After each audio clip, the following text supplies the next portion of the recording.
Once upon a time, in a small town, there was a man named Hariya who lived with his wife and 2 children. He was hardworking and constantly tried different businesses to support his family. However, no matter what he did, he never succeeded. The reason was his neighbor, Madhav, who copied everything he did. If Hariya opened a vegetable stall, Madhav would sell the same vegetables at a lower price. If Hariya started a tea shop, Madhav would open one right next to it and make better tea. Hariya became increasingly frustrated and discouraged. One day, he sat outside his house, looking worried. His wife, Saita, gently asked him what was wrong. Hariya sighed, "No matter what I do, Madhav copies me and steals all my customers." Saita thought for a moment and then suggested, "Why don't you try selling pumpkins? They're easy to grow and no one else is selling them at the market." Hariya was excited about selling pumpkins because he was finally making a good profit. His large, fresh pumpkins attracted many customers, and he returned home happy. But the joy was short-lived. The next morning, when he reached the market, he was shocked to see Madhav had set up a pumpkin stall right next to him. Not only that, but Madhav was selling them for a lower price. "Sweet pumpkins, only 20 rupees each," he called out loudly. Gradually, customers moved to Madhav's stall, leaving Hariya frustrated once again. That evening, Hariya sat at home, looking defeated. He sighed. "No matter what I do, Madhav ruins everything. I really don't know what to do anymore."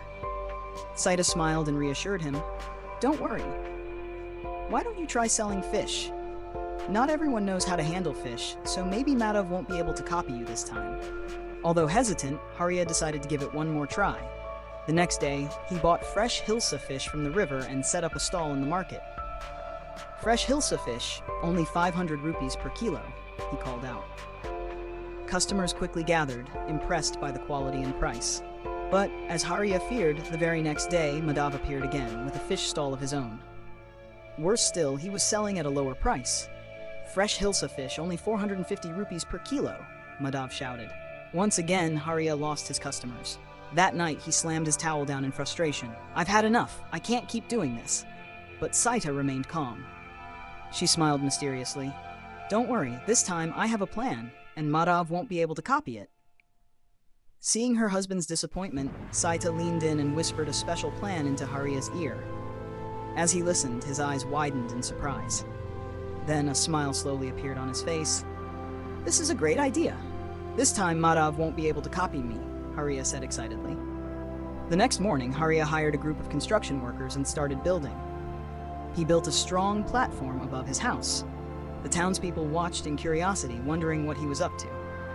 After a few days, the platform was completed, and Hariya secretly brought several goats onto it to raise. Meanwhile, Madhav and his wife grew suspicious.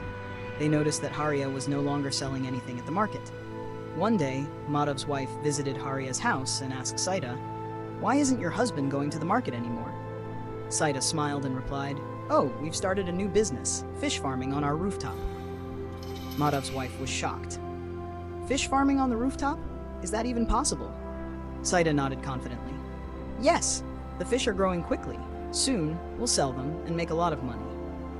Excited, Madhav's wife ran home to tell him everything.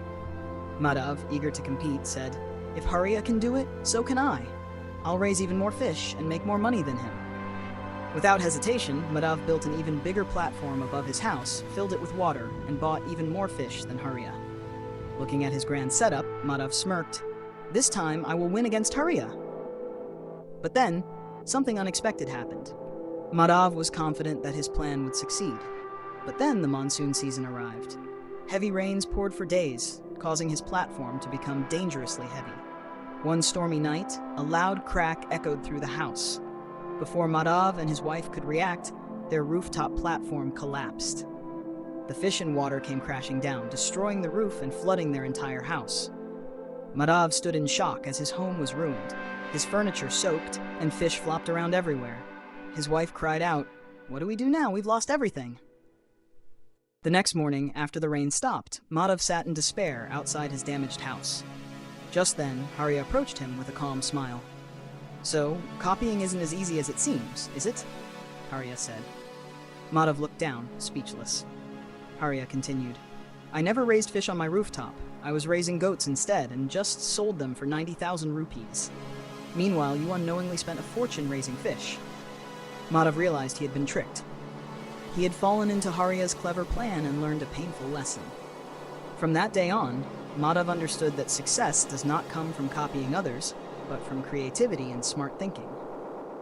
As for Hariya, his business continued to grow because he had learned that true success requires not only hard work, but also the ability to think differently. After his devastating failure, Madhav finally understood that copying others was not the path to success. He accepted his mistake and learned an important lesson. Only innovation and strategic thinking can lead to real achievements. Meanwhile, Hariya enjoyed the rewards of his clever plan. By raising goats on his rooftop, he earned 90,000 rupees without facing any competition. Now, he truly understood that success wasn't just about working hard, it was about thinking differently and seizing the right opportunities. From then on, Hariya's business flourished, while Madhav, humbled by his defeat, stopped copying others and started looking for his own path to success. Lesson learned. Success doesn't come from imitating others, it comes from creativity, effort, and smart thinking.